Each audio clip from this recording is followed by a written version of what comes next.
What's the most inaccurate thing your child has ever been taught in school? My 11-year-old daughter Autumn came home crying because her science teacher told her electricity was discovered in 1920, and when she corrected him, he made her sit in the hallway. This all started when my daughter became obsessed with Nikola Tesla after watching a documentary. She spent months reading everything she could find about electricity and early inventors. Her room was covered in posters of Tesla coils and electrical diagrams. She even built a simple circuit board for her science fair project. Mr. Walsh was a first-year teacher who thought he knew everything. During a lesson about modern technology, he confidently stated that electricity was discovered in 1920 when light bulbs were invented.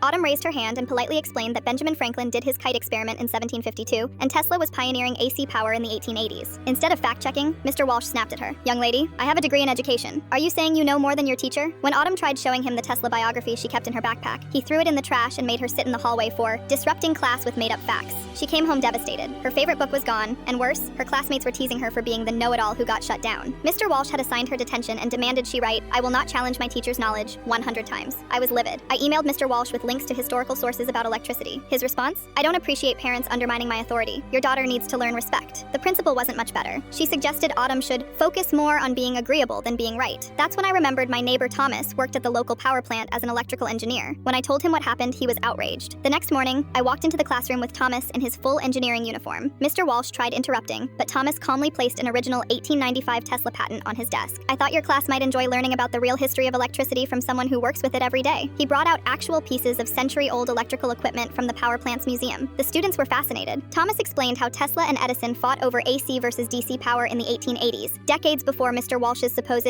discovery of electricity. One student raised his hand. "But sir, why does our textbook say electricity was discovered in 1920? Thomas projected the textbook page on the wall and circled a crucial typo. It was supposed to say standardized, not discovered. Mr. Walsh kept trying to interrupt, but Thomas wasn't finished. He pulled up vintage photographs of electric streetcars from the 1890s and newspaper clippings about Pearl Street Station, America's first power plant, from 1882. "Unless these people had time machines," Thomas said, "I think we can agree electricity was being used well before 1920. The class erupted in excitement when Thomas brought out a working Tesla coil. Even Mr. Walsh couldn't hide his amazement as purple sparks danced through the air. Then came the biggest surprise. Thomas had arranged a virtual tour of the power plant's historical control room. As the students watched in awe, Thomas explained how the basic principles of electricity haven't changed since Tesla's time. He showed them original switches and meters from the 1800s next to their modern counterparts. When he demonstrated how Tesla's AC system still powers their homes today, even Mr. Walsh had to admit he'd been wrong. The next day, the principal called an emergency staff meeting about accuracy in teaching. Mr. Walsh was required to attend a series of professional development workshops. He returned Autumn's book with a formal apology and asked her to give a presentation on Tesla to the class.